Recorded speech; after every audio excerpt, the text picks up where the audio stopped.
Então, boa noite, amigos. Estamos aqui começando mais um True Outspeak, Sinceridade de Fato. Eu queria dar uns avisos antes, eu pediria primeiro para aqueles que telefonem que não liguem com os seus alto-falantes abertos, ligados. Senão, as nossas vozes aparecem 4 vezes e fica uma confusão, como aconteceu no fim do outro programa. Outro aviso é que quando ligarem, quando terminar a resposta à pergunta, desligue o telefone e continue ouvindo pelo computador. Não deixe o telefone ligado, não, porque você está ocupando a linha de outras pessoas, tá bom? Muito obrigado. Bom, vamos começar, como sempre, lendo o editorial de amanhã do Diário do Comércio. O título é Fariseu Hipócrita. O uso pejorativo da palavra raça para designar um grupo não racial é o inverso de um insulto racista, pois deprecia os elos raciais que o racismo, por definição, exalta. A expressão é pejorativa precisamente porque reduz a afinidade política, espiritual ou cultural entre os membros de uma comunidade a um mero parentesco biológico, como se tratasse de um grupo de galinhas ou macacos. A intenção sarcástica se anularia automaticamente a si mesma se o falante, pensando como racista, considerasse a identidade racial um elo superior e não inferior àqueles que de fato unem o grupo. A expressão só é pejorativa porque não é racista. Qualquer pessoa que saiba ler tem de entender isso num relance sem precisar nem pensar. Já expliquei isso dias atrás, mas agora notei que os detratores do Sr. George Bornhausen, além de lhe atribuir uma intenção racista incompatível com o sentido mesmo das suas palavras, ainda a explicam reiteradamente pela origem racial e geográfica do senador catarinense, fomentando o preconceito contra os imigrantes germânicos e contra o Estado da Federação, e cometendo assim eles próprios, da maneira mais inequívoca, o crime de racismo.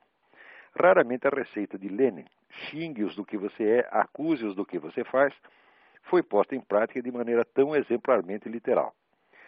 Se o senador não os processar por isso, deixando fora da cadeia esses delinquentes, terá se rebaixado à condição de cúmplice passivo dos seus próprios difamadores, além de cometer a injustiça de punir só o primeiro deles e deixar à solta a multidão de seus cúmplices, que nem têm, como aquele, a escusa da emoção momentânea, já que escrevem em parceria após longas deliberações coletivas.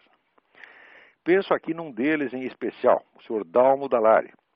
Escrevendo no Jornal do Brasil do dia 9, esse jurista de palanque afirma que o Sr. Bornhausen, ao designar seus inimigos petistas como raça, agiu, aspas, bem ao estilo dos nazistas quando se referiu aos judeus, fecha aspas. Mentira suja. Os nazistas jamais atacaram o povo judeu por ser uma raça, mas sim por não ser da raça deles. Nenhum nazista, aliás, nenhum racista de qualquer filiação, jamais depreciou a identidade da raça enquanto tal. Fazê-lo seria deixar ipso facto de ser racista. E chega a ser comovente que esse coroinha intelectual do untuoso demagogo Dom Paulo Evaristo Arnes, tendo feito carreira na ostentação de catolicismo, rotule de nazista o mesmo giro semântico utilizado por Jesus para qualificar seus discípulos relapsos de raça de víboras. Mas não pensem que a hipocrisia desse fariseu desprezível se contente com isso. No meu próximo artigo comentarei mais 2 ou 3 feitos dele que igualam ou superam os do próprio Marquês de Sade. Aqui termina o editorial, mas eu já posso até adiantar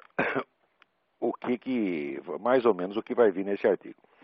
É que no restante daquilo que escreveu para o Jornal do Brasil, esse senhor Dallari, ele resolve parasitar um tema, no qual eu tenho insistido muito, um dos meus temas mais característicos, que é o da ocultação de notícias.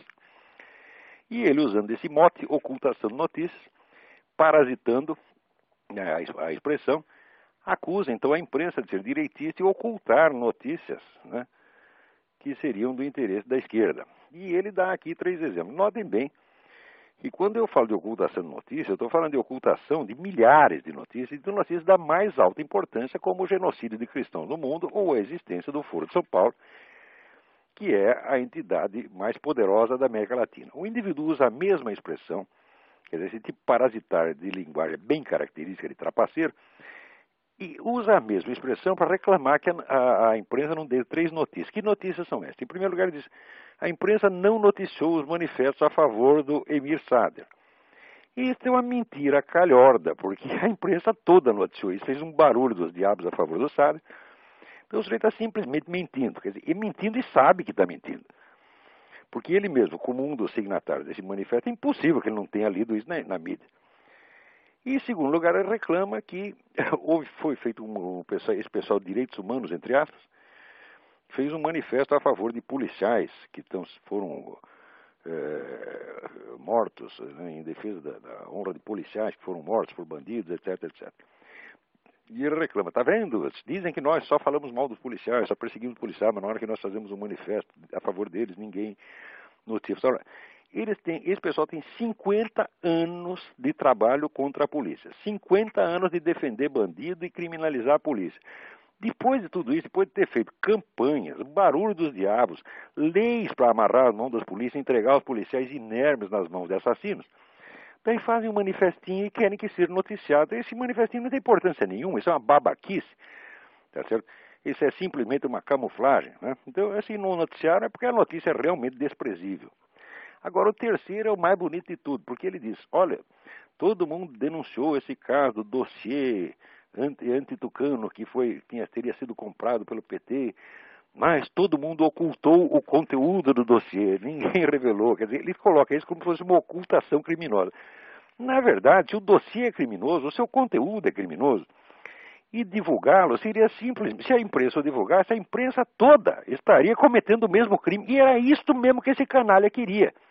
Quer dizer, ele está reclamando que a imprensa não cometeu o crime de divulgar as acusações contidas num dossiê criminosamente comprado pelo PT à véspera das eleições para prejudicar o adversário. Ora, mas faça-me um favor, e esse sujeito diz que é jurista? Tu não é jurista coisíssima nenhuma, Dalmo. Tu é um embrulhão, tu é um velho sem vergonha, é isso que você é. Eu desafio você para discutir comigo e provar, tá certo? Essas coisas que você diz que a imprensa ocultou o manifesto Pro-Sader, né? Que este manifesto policiais mostra, a favor dos policiais, mostra que vocês nada fizeram contra a polícia ao longo desses 50 anos, e que a divulgação do dossiê criminoso não seria ela própria criminosa. Ora, faça-me um favor, onde é que nós vamos parar? Agora, esse sujeito não apenas pós de jurista, mas ainda era uma das figuras como diz, da igreja, né? Um dos representantes da igreja. Faça-me um favor. Quer dizer, até quando o Brasil vai ter paciência com este tipo de salafrário, de vigarista intelectual barato? Quer dizer, o número dessas pessoas e a cara de pau deles é assim incalculável. Bom, mas para vocês verem que não é só no Brasil que acontece essas coisas. Essa semana aconteceu dois negócios incríveis aqui. O primeiro é que apareceu um professor, ex-professor da North Carolina University, simplesmente pregando que os negros deviam matar todos os brancos. E apareceu na televisão dizendo isso, né? Logo depois, apareceu aqui pela internet, apareceu um link em que se via lá o Nelson Mandela cantando uma musiquinha que também diga para matar todos os brancos. Quer dizer, que história é essa? Agora a pregação de genocídio se tornou um direito, né? Mas, na mesma semana, coincidência ou não, aconteceu que o seu Nelson Mandela divulgou uma nota a respeito de um filme recente feito na África do Sul pelo Leonardo DiCaprio. O Leonardo DiCaprio foi lá e fez um filme sobre o trabalho escravo nas minas de diamante no tempo do Apartheid, né? E, muito inocente, achou que o Mandela ia ficar deliciado com o filme. Bom, para a grande surpresa dele, o Nelson Mandela ficou louco da vida e emitiu uma nota oficial dizendo que aquilo é tudo mentira, difamação, etc, etc. Bom, por que ele fez isso? Porque ele tinha, a sociedade tinha parceria com essas firmas do diamante. Não só ele, como o próprio Partido Comunista viveu da exploração do diamante e do trabalho escravo durante décadas. E este filho de uma puta ganhou o Prêmio Nobel da Paz, meu Deus do céu. Onde é que nós vamos parar, né? Agora, você vê que toda esta campanha, né, supostamente antirracista, que na verdade é racista, toda ela se baseia numa imensa falsificação. Quer dizer, já entrou no senso comum a ideia de que os negros africanos foram vítimas inermes dos europeus e de que os europeus, os brancos de modo geral, estão em dívida com eles. Ora, dívida por dívida, vejam o seguinte. Os muçulmanos, entre os quais havia uma quantidade enorme de negros africanos, Eles invadiram a Europa e começaram a fazer escravos lá pelo menos 8 séculos antes de que os europeus se metessem na África. E a totalidade do tráfico de escravos, vamos dizer, da Europa para o mundo muçulmano é imensa. Quer dizer, não chega assim, vamos dizer, calcular por baixo, algo entre 3 e 5 milhões de pessoas. Existem várias fontes para o estudo disso, e uma delas que eu recomendo é o livro Paul Bepler, B-A-E-P-L-E-R, que se chama White Slaves, African Masters. Este é um assunto que, como esteve proibido durante muito tempo, só agora começou a aparecer nos estudos universitários. Então ninguém quer tocar no assunto. Mas, na verdade, a escravização dos europeus por muçulmanos, inclusive negros, é muito anterior à chegada dos europeus no mundo africano. Então, indenização por indenização, eles teriam que pagar muito maior. Agora, o tipo de campanha, o tipo de movimento político que vive de uma falsificação histórica deste tamanho, vive da ocultação de 8 séculos de história, é em si mesmo um crime. Então, essa argumentação toda dessa gente não tem nem que ser ouvida, isso é uma coisa absolutamente desprezível. E quem quer dizer que qualquer indivíduo de origem europeia que seja acossado por esta cobrança, tem que responder, olha, vai enganar sua mãe, sua avó, sua tia, eu não lhe devo nada, eu não escravizei ninguém, meus antepassados foram escravizados por vocês muito antes, tá certo? E se depois outro fez a mesma coisa com você, fala, bom, então deu 0 a 0, né? Muito bem. Mas, se esse tipo de falsificação fosse somente com relação ao passado, tudo bem. Mas vejam o que aconteceu também nesta mesma semana. No Conselho de Direitos Humanos da ONU, havia lá uma discussão que pretendia emitir uma resolução exigindo do governo muçulmano do Sudão a investigação e a punição dos envolvidos no mais vasto genocídio da atualidade, que é a limpeza étnica promovida pelas milícias muçulmanas com as populações não árabes da região de Darfur, no oeste do país. Parece que o negócio lá já chegou a 200 mil mortos e 2 milhões e meio de refugiados. Muito bem, então queria fazer uma declaração exigindo do governo a investigação e punição desses crimes hediondos.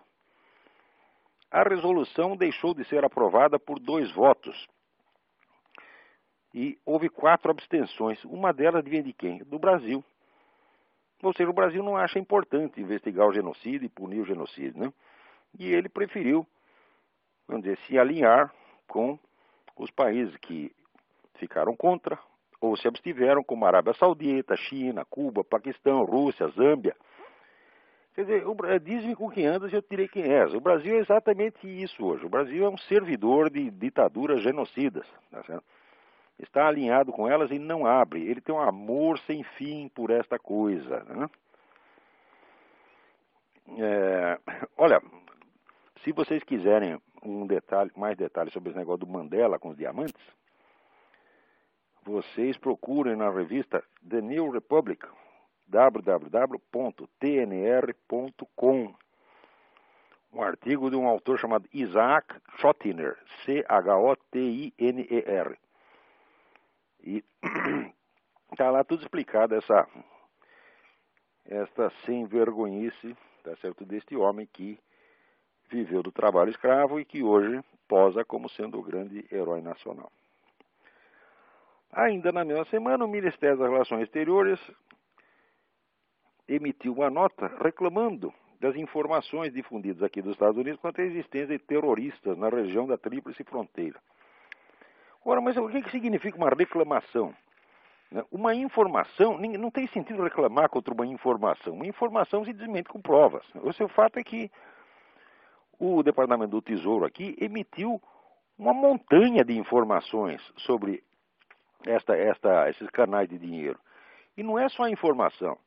Um desses canais, vai fazer algumas semanas atrás, foi até fechado. Quer dizer, tinha lá um canal que saía dinheiro aí da Tríplice Fronteira e ia parar no Hezbollah. Os camaradas descobriram toda, vamos dizer, a conexão bancária e conseguiram parar com esse negócio, tá certo?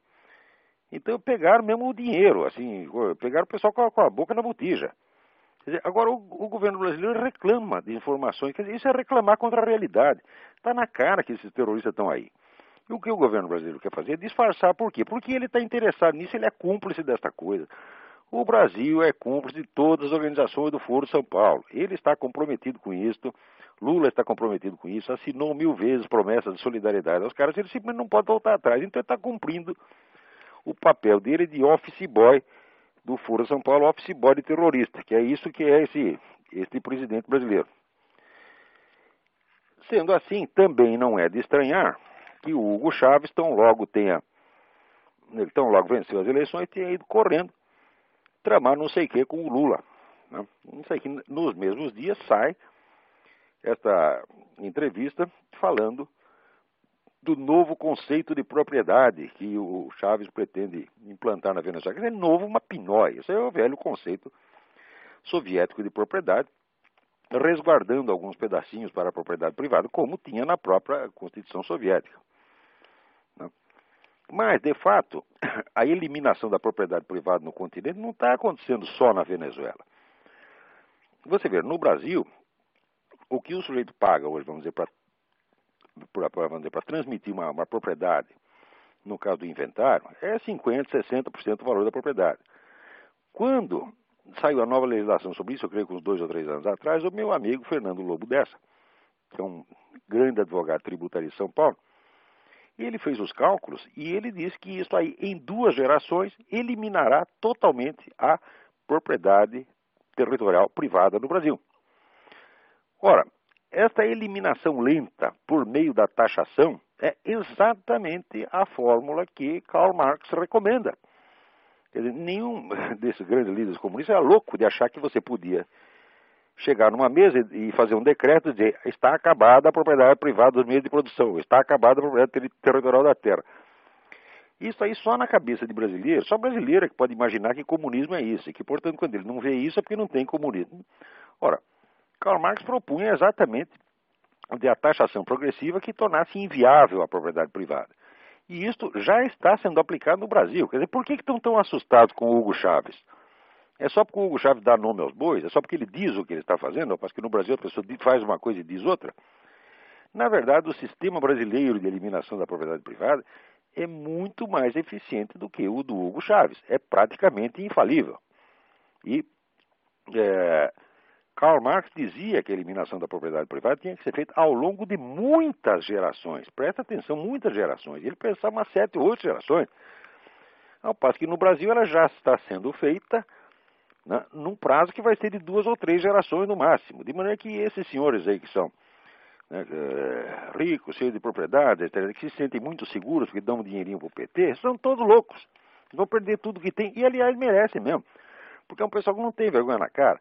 Porque a riqueza deveria importar certa responsabilidade. No mínimo, se o sujeito é rico, ele tem a responsabilidade de defender as instituições que, por sua vez, protegem a riqueza dele mesmo. Mas eles não querem fazer isso, não.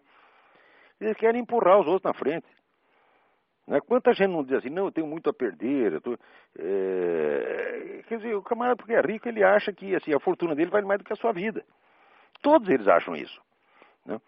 Então, o sujeito não quer se defender a si próprio, ele quer ficar de bem com os dois lados. Né? Assim não dá, pô. Né? Quer dizer, isso é uma baixeza moral generalizada entre a classe rica brasileira, que pretende que os outros lutem por ela, mas ela não. Muito bem. Vamos ver o que mais temos. Temos aqui essa semana. Essa semana foi extremamente rica. Olha, uma notícia que simplesmente não apareceu no Brasil é essa, de que uma das comunidades mais ameaçadas de extinção dentro da confusão iraquiana são os cristãos. Os cristãos são vamos dizer, apenas 5% da população iraquiana. Mas note bem, eles sendo 5% da população, 40% dos refugiados são cristãos. Quer dizer, realmente está tendo esse pessoal que está vamos dizer, promovendo a luta contra os americanos e contra o novo governo iraquiano, eles estão fazendo limpeza étnica, estão acabando com os cristãos. E os cristãos estão pedindo, pelo amor de Deus, que sejam recebidos em algum país, né, como refugiados. Não sai uma linha sobre isso no Brasil, que continua posando como se fosse um grande país cristão. Agora, para você ver que nem tudo está perdido, né, aqui houve uma briga muito séria entre a American Family Association e a indústria Ford, porque a Ford decidiu fazer aí, vamos dizer, um sistema de proteção privilegiada ao movimento gay, tá certo? Então, vamos dizer, para cada carro que vendia, X% ia lá para o movimento gay, era um montão de dinheiro. E, evidentemente, a Fundação Ford, se você apresenta um projeto cristão, não sai um tostão. Se um projeto conservador, não sai nada. Mas se você chegar e apresentar um projeto bem comunista, eles dão todo o dinheiro que você queira. Muito bem, chegou uma hora que a tal da American Family Association decidiu fazer um boicote da Ford. E espalhou, né, não só entre seus membros, mas entre vários grupos evangélicos, conservadores, etc., um apelo: não compre mais da Ford. Resultado, passou uns meses, as vendas da Ford caíram em 11,6%. E a empresa teve um tamanho prejuízo que calcula que não vai se recuperar antes de 2012. É claro que não foi só o boicote que causou isso, mas o boicote entrou nisso por uma boa proporção. Então, a American Family Association já diz: olha, se você parar de dar tratamento privilegiado para os gays, se você tratar todo mundo com mais justiça, né, nós vamos parar o boicote. Quer dizer, eu acredito que a Ford vai acabar afinando, como vários grupos, né, afinam aqui. Recentemente o Walmart também havia... O Walmart é uma coisa terrível, porque o pessoal da esquerda quer acabar com o Walmart. Então estavam fazendo uma campanha contra ele, alegando negócio de leis trabalhistas, essa coisa toda. Mas era um negócio de uma violência atroz. Daí o Walmart apelou para os seus clientes, né? Não precisamos de apoio, etc, etc. Eu até assinei um manifesto em favor do Walmart, porque o Walmart é uma coisa espetacular, né? As coisas são vendidas a preço de banana lá, quer dizer, o Walmart é o mercado preferencial do João Ninguém, né? Então quem tem pouca grana tem que comprar no Walmart. A existência do Walmart, vamos dizer, para a população de renda mais baixa aqui nos Estados Unidos, é uma bênção, né?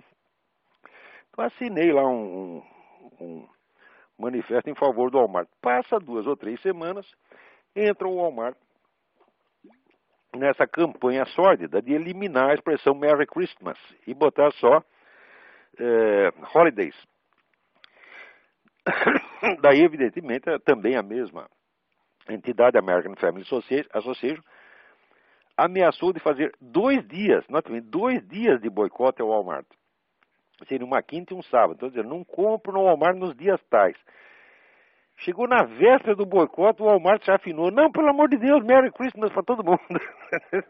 Então, às vezes, esse ativismo, quando a gente diz um basta, funciona.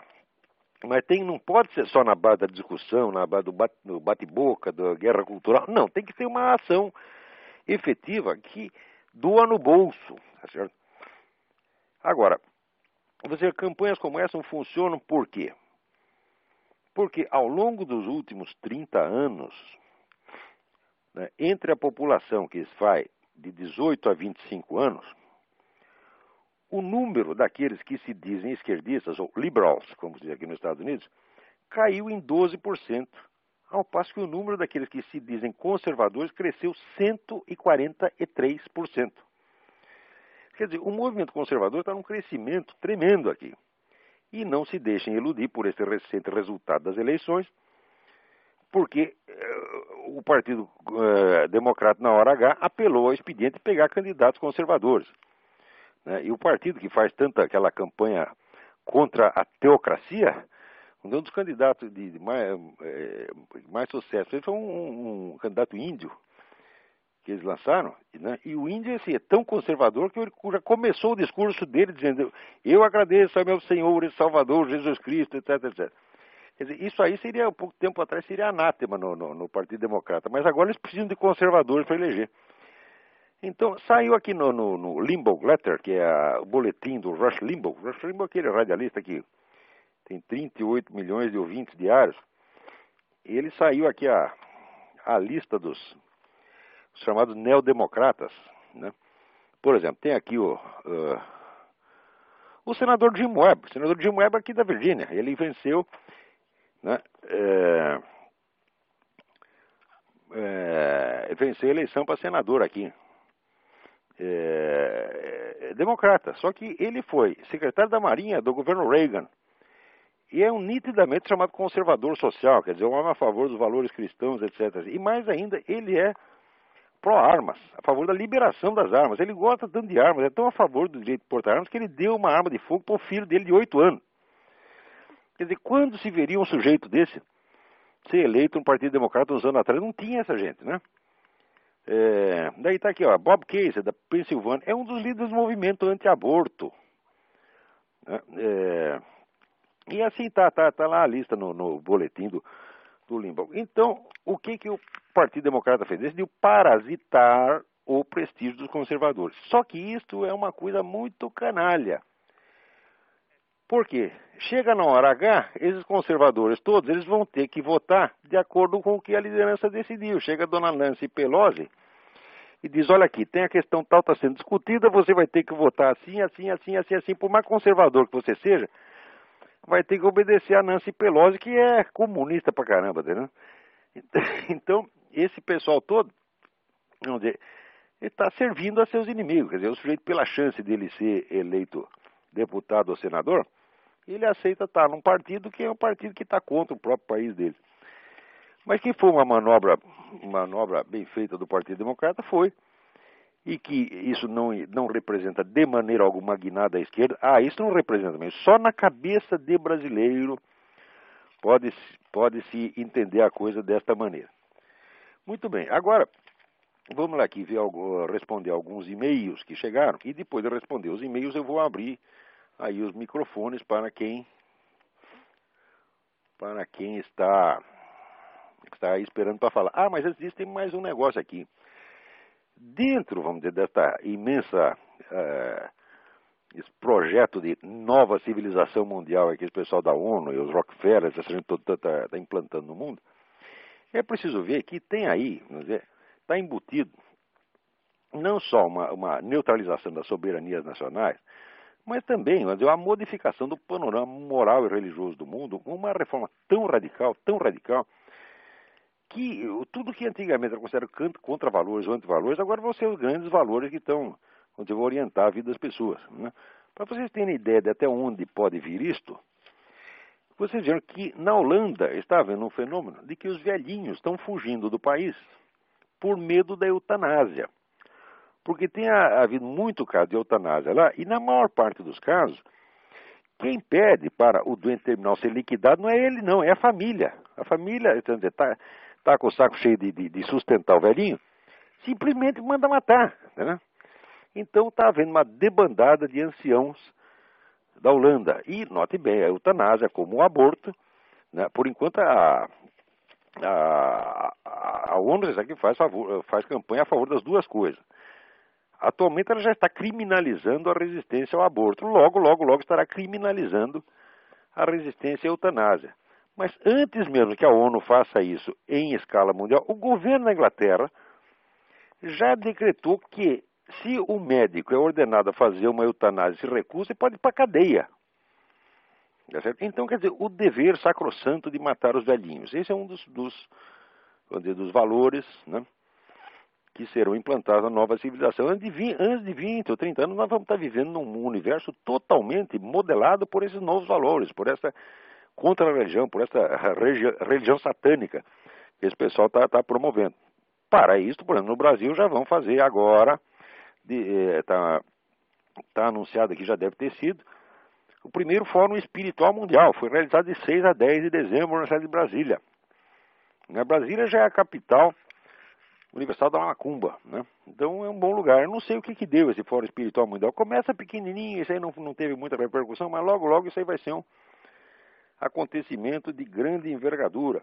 E os fundamentos da nova civilização, né, serão aí plantados, né, para que os grandes gênios que vão iluminar a humanidade do futuro, uma nova religião, está aí o Leonardo Boff e outros desta mesma raça de filhos da puta. Tá vendo? Então, também nesse mesmo sentido, né, a Câmara aprovou o projeto de lei que torna crime a discriminação ou preconceito contra pessoas por sexo, gênero, orientação sexual e identidade de gênero. Ora, mas quem é que define o que é o preconceito? Qual é o limite da coisa? São eles mesmos que definem. Isso quer dizer que você simplesmente dizer que não gosta, tá certo? Ou dizer que é contra, vai ser crime. Você simplesmente não pode ser contra, você é obrigado a ser a favor. E não tenha dúvida que vai ir muita gente para cadeia, simplesmente porque não gostou, não gosta do negócio do homossexualismo, tem que gostar. Quer dizer, o homossexualismo obrigatório, que antigamente era matéria de piada, agora vai estar implantado por lei federal, porque tem que ser o homossexualismo pelo menos teórico. Você não é obrigado a praticar, mas você é obrigado a gostar.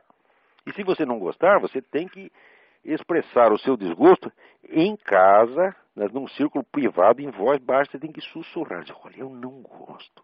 Mas não conta para ninguém. Se você contar para o seu vizinho, você pode ser denunciado. E daí você vai, sim, não estou brincando, não. Não estou brincando, não estou pensando que eu estou fazendo piada. Você vai ver que logo, logo as pessoas irão para a cadeia porque disseram que não gostam disso.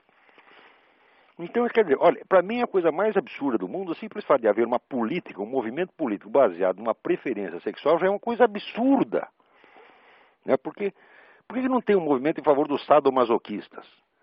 Tá certo? Um movimento em favor dos pedófilos já tem. Tá certo? Já tem aqui nos Estados Unidos, tem na Holanda, tem na Inglaterra, né? E vão não só legalizar a pedofilia, mas vão criminalizar a oposição a ela. Pode ter certeza disso. Isso não vai passar 5 ou 6 anos que isso aconteça. Quando eu faço essas previsões, não são previsões, não é previsão, não é eu que estou prevendo. Isso está no programa dessa nova ordem mundial. Está anunciado, nós faremos em tanto tempo. E eu apenas estou dizendo onde é a coisa conforme estou vendendo o peixe pelo preço que eu comprei. Muito bem, vamos responder aqui alguns e-mails. Tem uma pilha de e-mail aqui. Eu gostaria imensamente de responder todos, mas vou ter que pegar aqui. Olha aqui. Giovanni T. Cruz pergunta: qual a situação do Partido Comunista nos Estados Unidos? A pergunta é interessante, porque você vê um tamanho crescimento da esquerda aqui, vamos dizer, um poder tão grande da esquerda aqui, naturalmente surge essa curiosidade. A resposta é a seguinte: o Partido Comunista dos Estados Unidos sempre foi muito pequeno. Ele, em matéria de número de membros, eu acho que ele não chegou a 80 mil na sua fase mais áurea. Por que foi assim? Porque já nos anos 30, o Stalin fez uma estratégia diferenciada para o Partido Comunista Americano.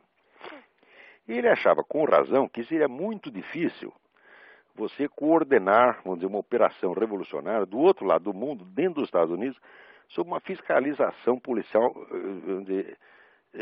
intensa e contra a opinião dominante da mídia. Isso é muito difícil. Então, ele decidiu que a função do Partido Comunista Americano não seria organizar o proletariado para fazer uma revolução, mas, ao contrário, seria organizar as classes ricas, os ricos e famosos, para que coletassem dinheiro para o partido e para os movimentos e para que dessem respaldo moral às iniciativas do partido.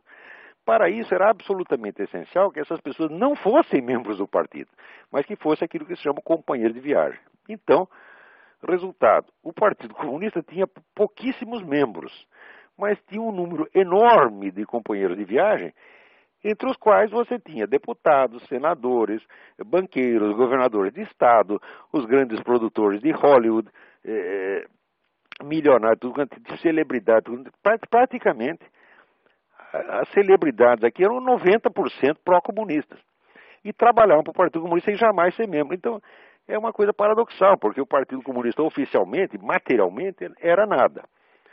Mas culturalmente e psicologicamente era tudo. Era e é tudo. Porque você vê, tudo o que essa elite americana está fazendo ainda é a execução fiel do plano estratégico de Stalin traçado na década de 30. Até por automatismo, o pessoal continua fazendo a mesma coisa. Então, o Partido Comunista Americano, dos partidos comunistas existentes, era o mais fraco, mas de certo modo era o mais forte.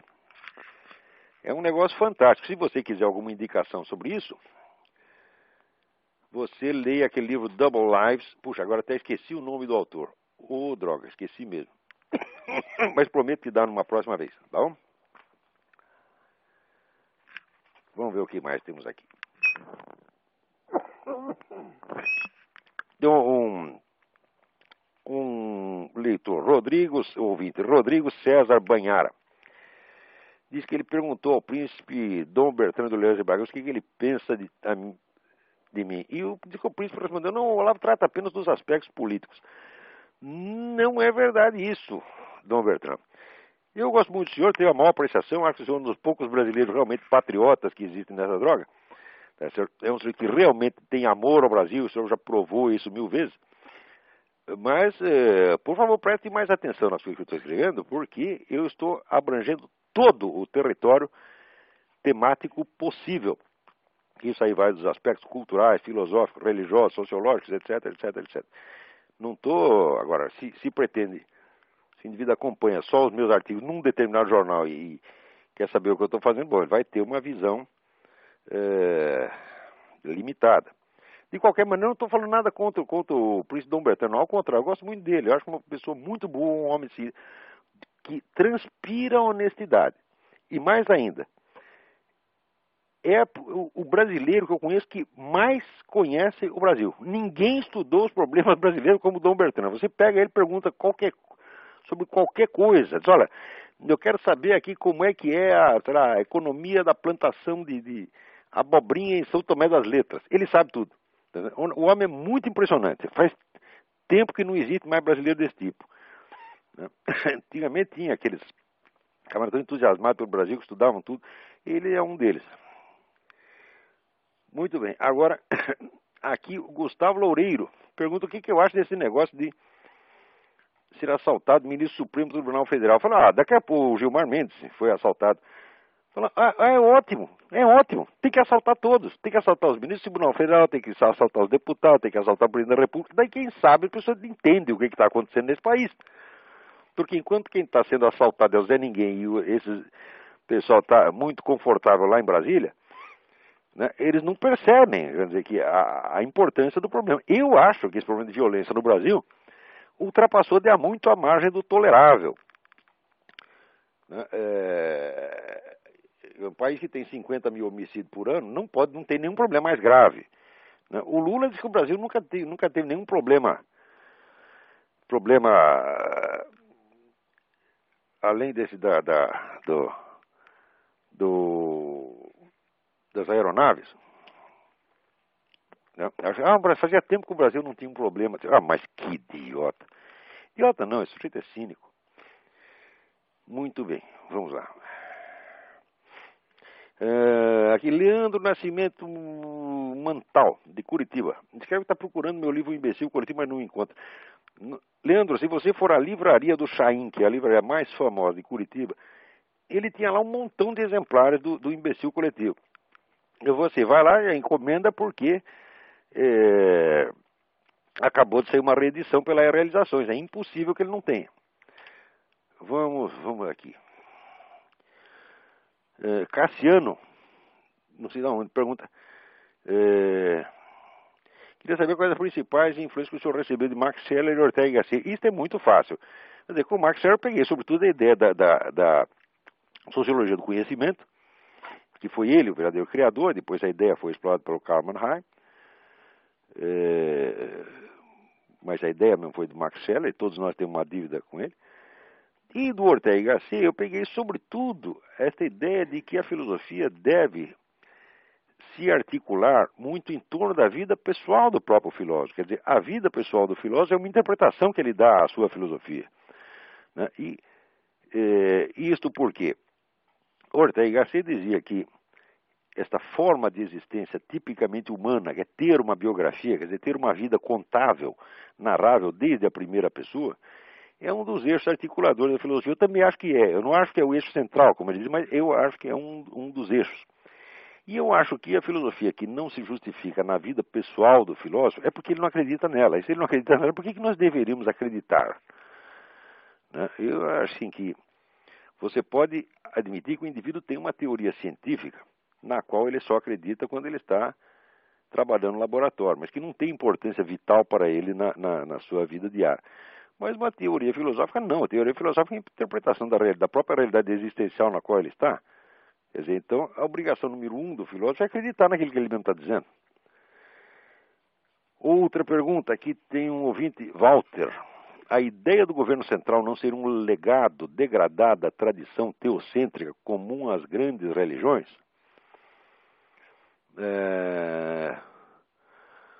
Bem, eu não vi ainda nenhum projeto de governo mundial que tivesse saído das grandes religiões. As religiões têm uma tendência expansionista, mas não no sentido de criar um Estado, né?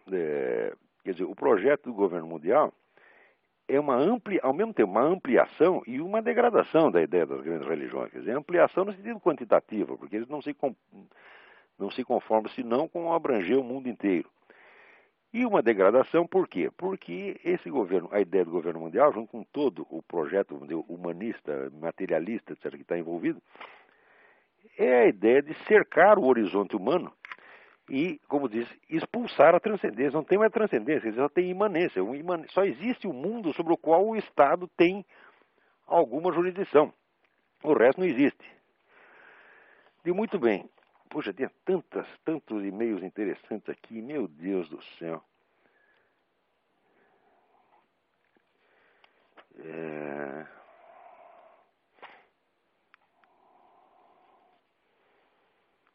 Vamos lá.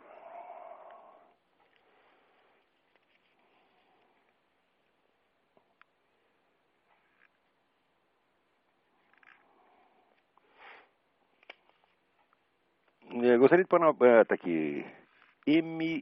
Ademar Maranhão. Gostaria de parabenizar por sua iniciativa com o talk show. Ouvi a gravação, achei fantástico. Muito obrigado. Mas eu queria pedir um programa de estudo. O senhor já esboçou algo assim em vários seus artigos, de vez por outra, são fez referência nem solicitação de outros leitores. É fato que pela leitura de seus livros e artigos, além da série DVD atualmente à disposição no mercado, é possível ir muito longe. Eu digo, bom, muito bem, eu não acredito muito em programa de estudo, eu acredito mais ou menos em soluções soltas. O que se pode fazer é elaborar um plano pedagógico, mas o plano pedagógico depende muito de quem está no comando dele. Quer dizer, para cada pessoa teria que ter para cada pessoa, para cada grupo diferente, ou para cada professor, você teria que ter um plano mais ou menos diferente. Eu sempre comparo, vamos dizer, a atividade do professor, mais ou menos o músico hindu tradicional. O músico hindu tradicional, ele sabe uma série de trechos curtinhos que chamam ragas, mas ele não tem um programa do que ele vai tocar. Ele conhece alguns milhares de ragas, mas ele combina de acordo com a psicologia do freguês que está ouvindo. Mas que só pode tocar para 5 pessoas de cada vez, tá, né? Cada um vai ser uma combinação diferente. E eu acho que pedagogia é mais ou menos assim. Pedagogia é como psicoterapia. Você não pode ter um programa pronto. Você vai ter que dançar conforme a música. Você tem algumas linhas gerais, alguns esquemas gerais, justamente o que na música seriam as ragas, mas você vai ter que fazer combinações, infinitas combinações individuais. De qualquer modo, eu continuo trabalhando nisso e se eu não posso te prometer um programa, mas vou continuar dando sugestões para isso, seja através dos artigos, seja aqui. Já estou vendo que vou ter que ampliar de alguma maneira a duração deste programa, porque já está sobrando e-mail aqui. Alguém pergunta que no caso dessa ascensão da esquerda, o senhor acredita que podemos passar, que o continente latino-americano pode passar um embargo econômico ou sofrer uma represália socioeconômica? Mas de jeito nenhum. Os americanos vão continuar passando a mão na cabeça de todos esses filhos da puta, como tem passado até hoje. Até o Hugo Chávez, né, eles tratam o Hugo Chávez muito bem. Se não tratasse muito bem, ele não estaria tão valente quanto ele está. Você pode ter certeza que se ele se permite ficar falando assim dos Estados Unidos, é porque está garantido que os Estados Unidos não vão fazer nada contra ele. Nem tem por que fazer, na verdade. Agora, Arthur Hens. No programa foi dito que o Concílio Vaticano foi um dos responsáveis pela crescente penetração marxista nos meios culturais. De fato, o Concílio não condenou o comunismo quando poderia e deveria tê-lo feito. Tem toda razão, foi exatamente isso. Você vê, se você lê os anais do Concílio, as atas do Concílio, você vê que o Concílio examinou todos os problemas do universo, exceto um, o comunismo. Quer dizer, depois está cheio de males, mas o comunismo não é um deles. E ele não analisou por quê? Porque ele estava comprometido a não fazê-lo. Para que o governo soviético autorizasse a participação de 5 bispos ortodoxos no concílio, que não tinha importância nenhuma, porque eles foram lá só para assistir, ficaram quietos, a igreja topou esse negócio de não falar nada do comunismo. Isto foi um crime, e enquanto o Vaticano não se penitenciar ter feito esse crime, a igreja vai continuar decaindo, tá certo? Como já decaiu na Europa. Na Europa praticamente ninguém mais leva a igreja a sério. Na América Latina ainda leva. Até recebi aqui uma pesquisa dizendo que na América Latina a igreja é uma das instituições ainda respeitadas, mas na Europa ela é menos respeitada do que os políticos. O pessoal considera que política é mais sério do que a igreja. Digo, é claro, é mais sério do que a igreja mesmo, porque a igreja que é capaz de assinar esse pacto de Metz e se vender o comunismo desse jeito, acabou com ela mesma, cuspiu na própria cara, cuspiu em Jesus Cristo, cuspiu em 2000 anos de fé, e tem que se penitenciar disso o mais rapidamente possível.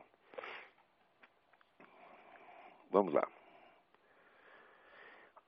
Aqui, Rodrigo Silva Barros pergunta: a anunciada cooperação entre Irã, Síria e Estados Unidos para a pacificação do Iraque significa que os Estados Unidos não apoiarão Israel num embate militar contra o Irã e a Síria? Olha, eu não sei, Rodrigo, mas Deus nos livre e guarde. Porque se deixar Israel sozinho contra 30 países, isso vai ser um crime, tá? E eu acho que até Israel aguenta, porque esse pessoal do exército israelense é terrível.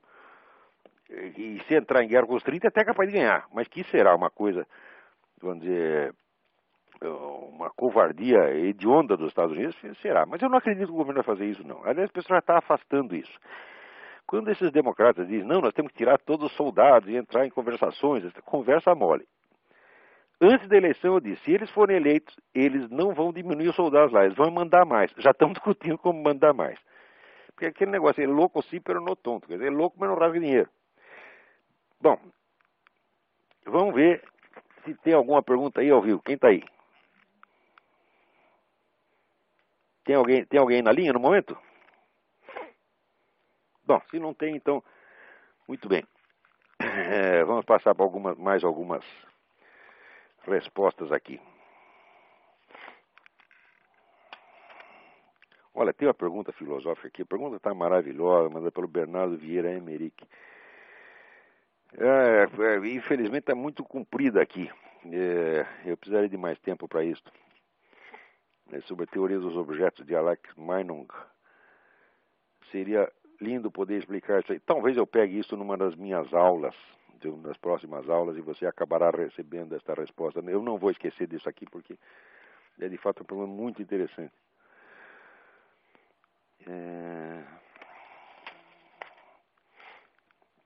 Vamos ver o que mais.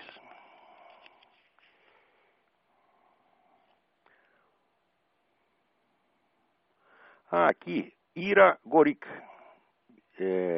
Diz que leu o Imbecil Coletivo e ele manda aqui algumas pequenas correções históricas que reconhece ele, não altera a substância dos argumentos. Ele diz que não foi a Guerra Civil Americana que começou a atacar populações civis, quer dizer, que os gregos já faziam isso na Guerra do Peloponeso, que não foi aí diz que não foi a Grã-Bretanha que iniciou o bombardeio das sistemáticas populações civis, que foi a Alemanha já tinha feito a mesma coisa. Olha, qualquer que seja o caso, obrigado por essas dicas, eu vou tentar corrigir no livro.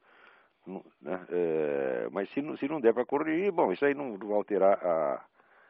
Agora já saiu a segunda edição, talvez uma terceira possamos corrigir. Mas isso aí, como diz você mesmo, não altera, não invalida, né, a linha geral dos argumentos. Tem alguém na linha, vamos ver. Alô? Alô? Alô? Olá. Sim, quem está falando? É Marcelo. Oi, Marcelo, tudo bem?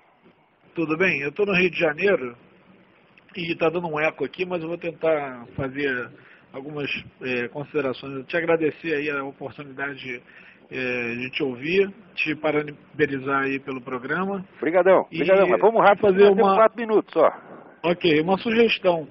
Até vai de encontro aí ao que foi solicitado ainda há pouco. Eu gostaria de ter uma área no teu site em que a gente pudesse contar com uma recomendação de livros de tua parte. Eu estou pensando por outro lado, eu gostaria que você comentasse Pinochet no Chile. Não, o Pinochet é o seguinte, o pessoal está fazendo um barulhão com o negócio do Pinochet, tá certo? Mas o fato é que o Pinochet matou 3.000 adversários, dos quais a maioria armados. Não é isso? E quando ele saiu, ele deixou um país livre e próspero. Quer dizer, é claro que é uma ditadura é um negócio medonho, horroroso. Se eu estivesse lá, eu fugiria, ou então eu iria para a cadeia. Eu seria um dos primeiros que ia estar na cadeia ou na lista dos mortos. Eu não ia parar de falar mal do velho um único dia.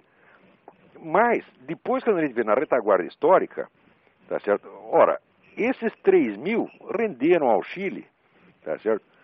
A liberdade e prosperidade que ele tem hoje. Agora, o Fidel Castro está lá há 40 anos, matou 100.000 pessoas. Saiu agora o livro, está preparado agora o livro negro da Revolução Cubana.